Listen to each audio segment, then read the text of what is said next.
Hello friends, कैसे हैं आप सब। मैं आपका अपना मित्र एडवोकेट एस मिश्रा लीगल दर्पण चैनल में स्वागत करता हूं।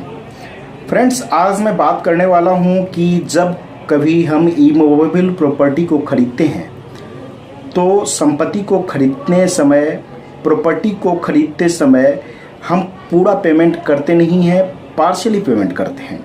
पार्शियली पेमेंट करते समय ये होता है कि हमें एग्रीमेंट टू सेल बनाना पड़ता है, क्योंकि यदि हम पूरा पेमेंट करते हैं उसके बाद ही सेल डीड बनता है और वो रजिस्टर्ड करता है जो भी सेलर रहता है। लेकिन यदि हम उसको पार्शियल पेमेंट करते हैं, पूरा पेमेंट फुल्ली पेमेंट नहीं करते हैं, तो एग्रीमेंट टू सेल बनता है। अब बात आती है यहाँ पे कि यदि हम एग्रीमेंट टू सेल बनाते हैं तो क्या उस एग्रीमेंट टू सेल को रजिस्टर्ड करवाना चाहिए या नहीं।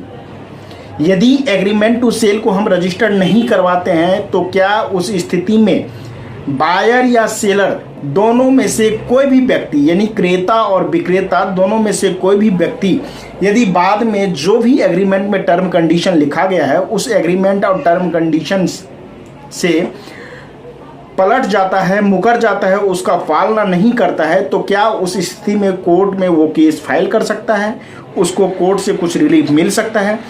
तो इन्हीं के बारे में आज मैं चर्चा करने वाला हूं। तो इसे जानने के लिए वीडियो को लास्ट तक देखिएगा, और वीडियो देखने के बाद अच्छा लगे तो पहले की तरह अभी भी आप लोगों से एक ही रिक्वेस्ट है कि आप लोग वीडियो को ज़्यादा से ज़्यादा शेयर कीजिएगा, लाइक कीजिएगा और चैनल को सब्सक्राइब करना नहीं भूलिएगा। तो आइए फ्रेंड्स जानते हैं। फ्रेंड्स, जब कभी हम इमूवेबल प्रॉपर्टी खरीदते हैं तो उस प्रॉपर्टी को खरीदते समय हमें एग्रीमेंट टू सेल बनाते हैं। एग्रीमेंट टू सेल को अक्सर लोग क्या करता है, रजिस्टर्ड नहीं करवाता है, वो अनरजिस्टर्ड ही रहता है। अनरजिस्टर्ड की स्थिति में क्या होता है कि क्रेता या विक्रेता दोनों में से कोई भी व्यक्ति यदि कभी मुकर जाता है कि हमने प्रॉपर्टी बेचा है, और बेचने के बाद क्या होता है कि विक्रेता, मान लीजिए, वो जो उसमें टर्म कंडीशन नियम कानून लिखा गया है उसको फॉलो नहीं करता है, उसको पालना नहीं करता है, वो उससे ज़बरदस्ती करता है कि नहीं, मैं तुम्हें प्रॉपर्टी नहीं बेचाऊँ, जबकि उसने पैसा ले लिया है। अब डिस्प्यूट उत्पन्न हो जाता है। यहाँ पे दो बातें हो सकती है कि एक तो ये बातें हो सकती है कि विक्रेता जो है उसने प्रॉपर्टी को बेच दिया, प्रॉपर्टी को बेचते समय एग्रीमेंट टू सेल तैयार किया और उससे पैसे ले लिया, पैसे लेने के बाद उसको पोजीशन नहीं दिया।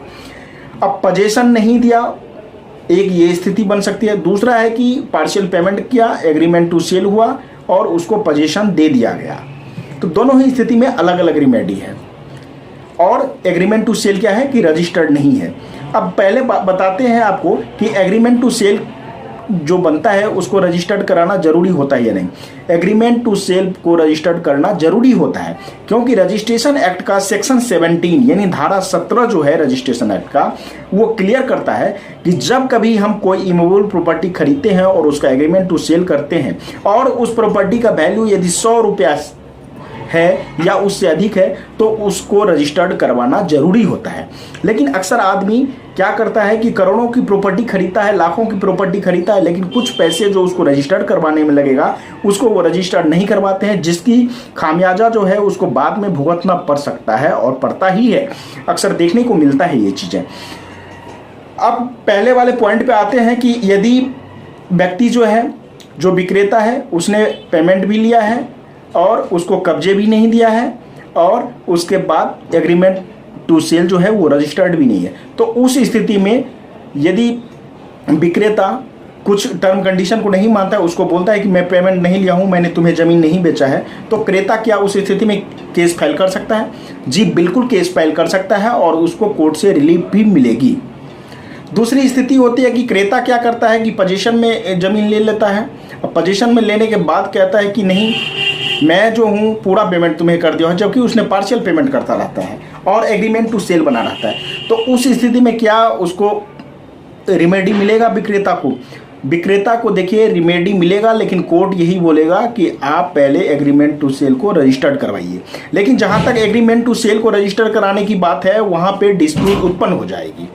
डिस्प्यूट इसलिए उत्पन्न हो जाएगी कि रजिस्टर्ड यदि एग्रीमेंट टू सेल को करवाना होता तो पहले ही एग्रीमेंट टू सेल रजिस्टर्ड हो जाता।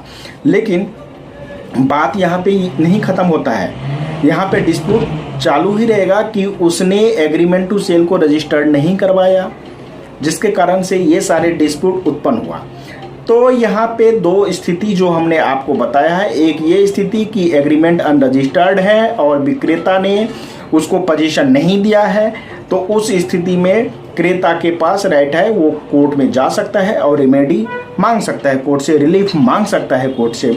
लेकिन यदि विक्रेता ने पोजीशन दे दिया है तो पोजीशन देने के बाद यदि क्रेता के द्वारा किसी भी प्रकार का कोई बात कहा जाता है, कंडीशन टर्म जो भी लिखा गया है एग्रीमेंट में उसको नहीं मानता है, तो उस स्थिति में विक्रेता भी कोर्ट जा सकता है। लेकिन कोर्ट उसको सबसे पहले यही बोलेगा कि आप उसको रजिस्टर्ड करवाइए, उसके बाद ही कुछ होगा, कुछ आपको रिलीफ मिलेगा। तो कहने का मतलब निचोड़ के तौर पे मोटा मोटी यही कहना है कि जब कभी आप लोग किसी भी प्रॉपर्टी को खरीदने जाते हैं तो प्रॉपर्टी को खरीदने समय यदि एग्रीमेंट टू सेल बनता है, ये पेमेंट नहीं करेंगे पूरा तो एग्रीमेंट टू सेल ही बनेगा, यदि पूरा पेमेंट करते हैं तो वो रजिस्ट्री कराता है जो विक्रेता रहता है, तब सेल डीड बनता है। लेकिन एग्रीमेंट टू सेल यदि बनता है तो एग्रीमेंट टू सेल बनने के लिए आपको उसमें जो भी रूल रेगुलेशन टर्म कंडीशन जो भी है विक्रेता और क्रेता के बीच, वो सारे उसमें लिखा जाता है। उसको लिखने के बाद जब एग्रीमेंट टू सेल तैयार हो जाता है तो उसको आप लोगों को बाद की जो समस्याएं आती है बाद में, उस समस्याएं से बचने के लिए आपको उसको रजिस्टर्ड करवा लेना चाहिए, ताकि फ्यूचर में किसी भी प्रकार का आपके पास कोई समस्याएं नहीं उत्पन्न होगी। इन सभी समस्याओं से बचने के लिए एग्रीमेंट टू सेल को रजिस्टर करवा लीजिएगा। तो फ्रेंड्स, आप लोगों को ये वीडियो कैसा लगा, जानकारी कैसी लगी, आप मुझे कमेंट करके जरूर बताइएगा। आज तक के लिए इतना ही, फिर मिलेंगे नेक्स्ट वीडियो में, तब तक के लिए धन्यवाद।